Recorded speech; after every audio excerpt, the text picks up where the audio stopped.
RMJ Movie Reviews back again. This time with an on-the-fly movie review of Bleed for This, a new boxing film starring Miles Teller, Aaron Eckhart.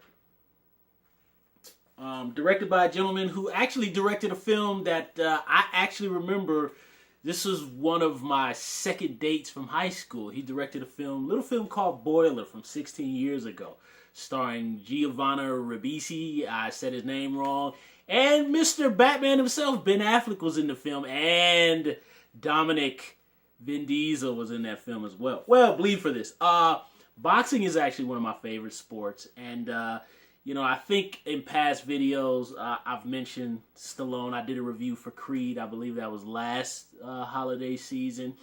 I love boxing films. I've never seen Raging Bull all the way through, but I love Rocky. I love The Fighter. I love Southpaw, regardless of the complaints about it and the flaws. I think that's a good film.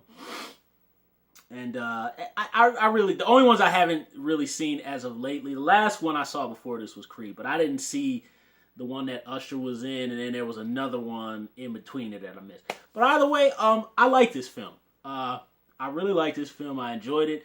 It is, look, it's predictable. It tells the real life story of Vinny Pazienza. Oh my God, I'm like this 150th YouTuber who is like destroying this man's name.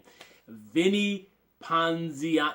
I'm screwing his name all up. But it's based on this gentleman.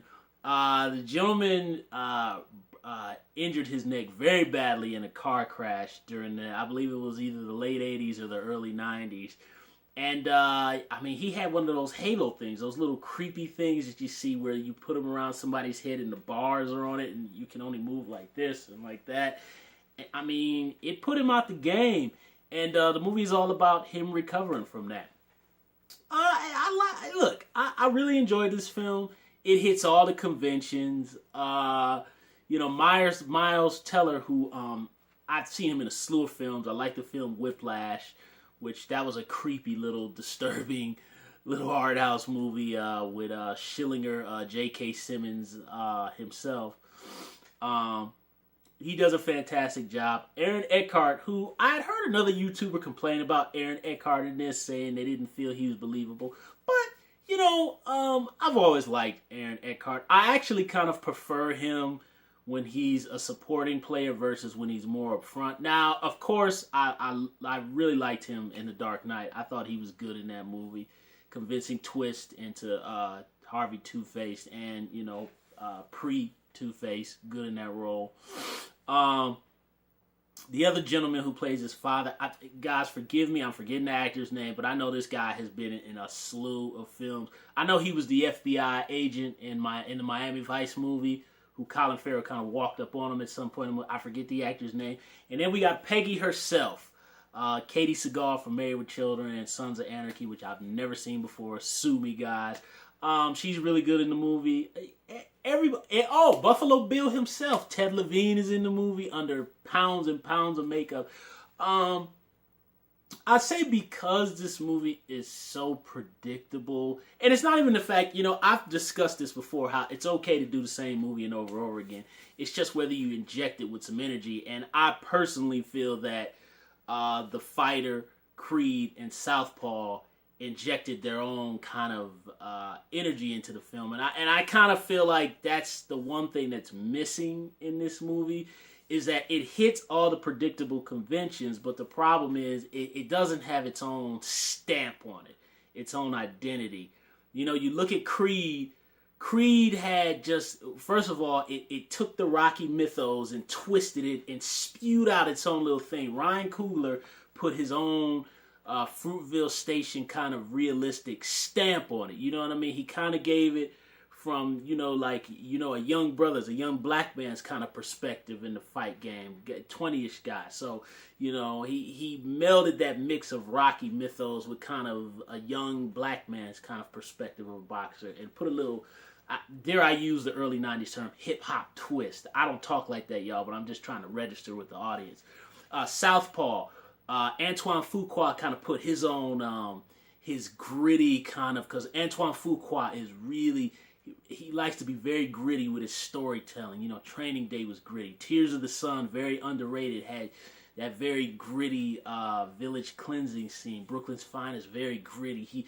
That's his niche, you know. Antoine Fuqua is very gritty, so that's what he added to Southpaw. That kind of very down and dirty, gritty, realistic street side to it.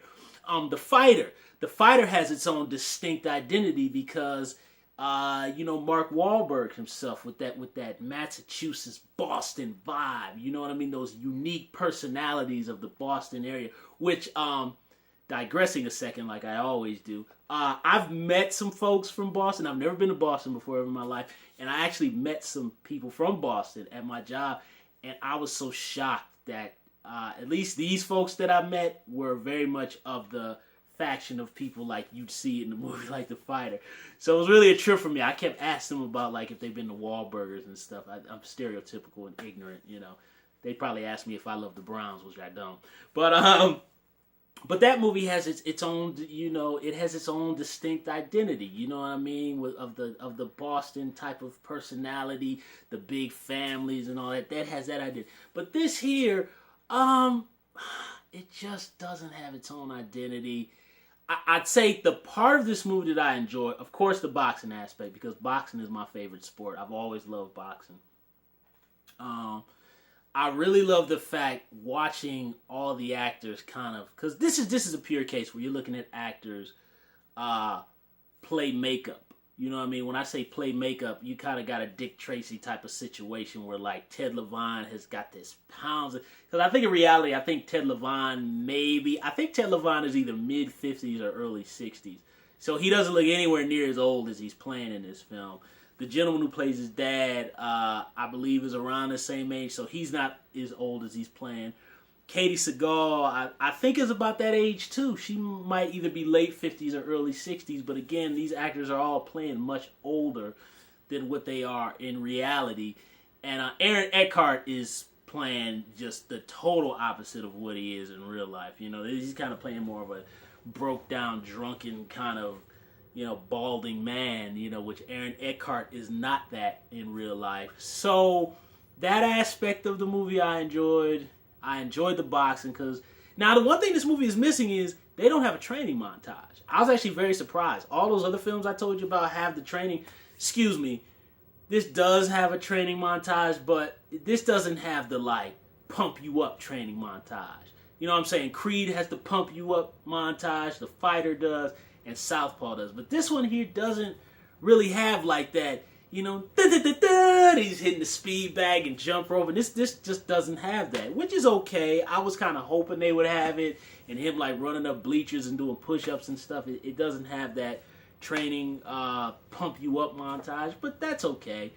And the boxing scenes, I'd have to say I'd agree with other YouTubers. I just wasn't behind the characters. And it's not to say that the characters aren't likable and Miles Teller isn't likable and Eckhart and everybody is not likable. They're all likable people and they're down and, you know, they're just regular folk. But I just was not invested. I wasn't invested in the characters. I didn't feel like I was really with Vinny, you know, as his neck was broken. I felt it was jacked up because I wouldn't wish that kind of injury on anybody, you know. But I just wasn't behind the characters. Katie Seagal, she's good in her screen time here. Maybe there's some stuff on the cutting room floor, but I kind of felt like it could have been somebody else. You know what I mean? Because she's such a skilled actress and she's so fantastic. I would have liked to have known her character a little bit more. You get to know the dad, but you don't get to know her as much. I just wasn't invested in Vinny's struggle back to the fight game. And then when his last fight, I just wasn't in it, you know. So really, the thing that this movie has going for it is just the acting itself. Just boxing is a fun sport for me to watch personally. And I love the kind of the retro, because this movie takes place in the 80s, so I really had a kick looking at all the technology in the movie from the giant VHS cameras. And this movie's very authentic in terms of just the clothing, the VCRs, even oh my God, some of the carpet in some of the scenes in the house and their exercise equipment, the bikes is just like, oh my god, it's so 80s. So, and even they had a part in the movie where they showed the television screen, and it was, I believe it was Tuesday night fights. They used to come on the USA cable network back in the day. So that was cool. But outside of those three things I mentioned, I'm not gonna be so harsh and say I didn't think it was. I thought it was well made, and I thought it was good. But I just wasn't invested in the characters, and I wasn't invested in the struggle. And ultimately, when the fights came, I wasn't that pumped during the fights. You know, Creed, the fighter, and even some of Southpaw, not all of it, I was invested in the fights. But here, I just was not invested. So all in all, I think it's worth a look. But is this something that I'm going to get on DVD when it comes out and be watching the special features? No. So, that's my review of Bleed for This. Thumbs up the video, subscribe to the channel, and share the video. Leave comments down below about Bleed for This and how you guys feel about boxing movies and you know, just this kind of stuff, period. Okay, so what I'm coming up with now is I'm going to start doing a string of happy holiday movie reviews. And that's just going to be any movie that either takes place during the snow or a holiday theme, or it could just be a movie that me and my family watch during the holidays. And the first review is actually going to be Wolfgang Petersen's The Never Ending Story. Classic. RMJ Movie Reviews. I'll see you guys soon.